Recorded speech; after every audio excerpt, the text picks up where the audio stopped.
Hello guys. अगर मैं आपको बोलूं कि एक टाइम पर जिस चाइना के लार्ज हिस्से को जापान रूल करता था, आज वही चाइना उनसे आगे निकल गया है। वैसे ही हम भी चाइना से आगे निकल सकते हैं। क्या आप मेरी इस बात को यकीन करेंगे? ये चीज़ सुनने में आपको थोड़ी सी इम्पॉसिबल सी लग रही होगी कि हम चाइना से कैसे compete कर सकते हैं। उनका तो 6 जनरेशन फाइटर जेट तक आ गया है और हमारा अभी तक 5th जनरेशन भी रेडी नहीं हुआ। बट क्या आप ये बात जानते हैं कि एक टाइम ऐसा भी था जब इंडिया और चाइना की जीडीपी एक जैसी ही थी? बल्कि मैं तो ये बोलूँगा कि कुछ चीज़ों में वो हमसे भी नीचे थे। अगर आपको यकीन नहीं होता तो ये कुछ 1970s का डाटा है जो आपको दिखाने के लिए मैं लाया हूँ। पॉज करके आप इसको पढ़ सकते हैं।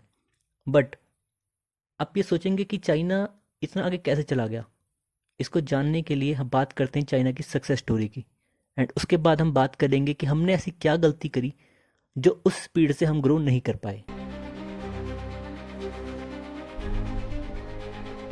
चाइना की ग्रोथ की कहानी शुरू हुई 1978 से, जब उनके उस टाइम के लीडर ने अपनी कंट्री की इकोनॉमी को बाकी कंट्रीज के लिए ओपन कर दिया, जिससे बहुत बड़ी बड़ी कंपनीज चाइना में आई, जिसकी वजह से उनको उस टाइम पे स्किल्ड लेबर की शॉर्टेज हुई, जिसको पूरा करने के लिए उन्होंने एजुकेशन सिस्टम में कुछ रिफॉर्म्स किए और गुड क्वालिटी एजुकेशन लोगों को प्रोवाइड करी। एंड गुड क्वालिटी एजुकेशन में इन्वेस्ट करना स्टार्ट कर दिया, जिससे उनका लिटरेसी रेट बहुत हद तक इम्प्रूव हो गया और जो उनकी नीड थी उस टाइम पर स्किल्ड लेबर्स की, वो पूरी हुई। तो लेट 90s आते आते चाइना को अपने इंफ्रास्ट्रक्चर पे ध्यान देना पड़ा, क्योंकि उस टाइम पे बहुत बड़ी बड़ी कंपनीज चाइना में आ रही थी। तो उनको उस टाइम पे ज़रूरत थी बड़े हाईवेज़ की, ब्रिजेस की, ट्रांसपोर्टेशन अच्छा करने की। तो उन्होंने इन चीज़ों पे काम किया। तो इसकी वजह से बहुत सारी बड़ी बड़ी कंपनीज, एमएनसी कंपनीज चाइना की तरफ अट्रैक्ट हुई और अपनी इंडस्ट्रीज चाइना में बिल्ड करना प्रेफर करने लगी। तो जैसे कि आप सबको पता ही है कि कोई बड़ी कंपनीज जब किसी कंट्री में आती हैं तो अपने साथ कुछ टेक्नोलॉजी लेके आती हैं। तो इसका चाइना को बहुत एडवांटेज मिला और उन्होंने टेक्नोलॉजी इंजीनियरिंग में स्ट्रेटेजिकली इन्वेस्ट करना स्टार्ट कर दिया। एंड धीरे धीरे वो इतना ग्रो हो गई कि जो चीज़ बड़ी बड़ी कंपनीज महंगे रेट में बेचती थी, चाइना उसी का चीप क्वालिटी प्रोडक्ट सस्ते रेट में बेचना स्टार्ट करने लगा, जिसकी वजह से जो उनका एक्सपोर्ट रेट है वो बहुत ज़्यादा इंप्रूव हुआ। अगर ज़्यादा एक्सपोर्ट हो रहा है, इसका मतलब ज़्यादा पैसे आएंगे। अगर ज़्यादा पैसे आएंगे तो जीडीपी इंक्रीज़ होगी, और जीडीपी इंक्रीज़ होगी तो आप अपनी कंट्री में ज़्यादा इन्वेस्ट कर सकते हैं। तभी आज चाइना अपने डिफेंस बजट में $231 बिलियन खर्च करता है और एडवांस वेपन मैन्युफैक्चर करता है, जिसकी वजह से आज उनको यूएसए के साथ कंपेयर करा जाता है।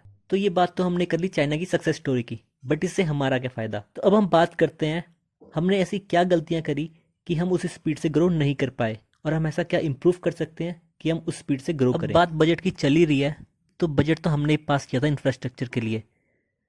बट बजट तो पास किया था, बट क्या करें, करप्शन ही इतना ज़्यादा था कि उन पैसों से सिर्फ बड़े बड़े लोगों के घर के इंफ्रास्ट्रक्चर बन पाए। जो जो इंडिया में करप्शन हुए हैं, मैं उनकी लिस्ट गिनाने लग गया ना तो एक वीडियो तो अलग सी उसमें ही बन जाएगी। फिर भी मैं जो बड़े बड़े करप्शन हो रखे हैं उनकी लिस्ट जो आपके स्क्रीन में दिखा देता हूँ, आप पॉज करके इसको पढ़ सकते हैं। अब बात कर लेते हैं अपने एजुकेशन सिस्टम की। एजुकेशन सिस्टम को तो कभी इतनी हमने इंपॉर्टेंस दी ही नहीं है।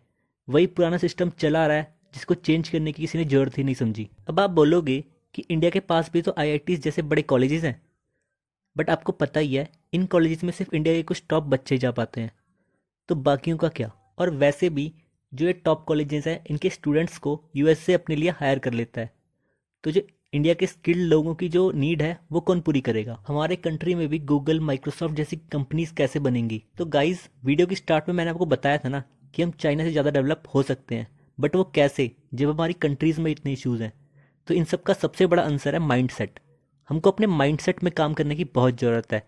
सारा दोष हम गवर्नमेंट पे नहीं डाल सकते। जब तक हम लोग ही फ्रीबीज और अपने कास्टिज्म पर वोट देते रहेंगे, तब तक देश ग्रोथ की डायरेक्शन में कैसे बढ़ेगा। हम सभी को एक दूसरे पे ब्लेम ना करने के बजाय अपनी अपनी रिस्पॉन्सिबिलिटी सही से समझनी चाहिए और उनको फॉलो करना चाहिए, एंड देश की ग्रोथ में कंट्रीब्यूट करते रहना चाहिए।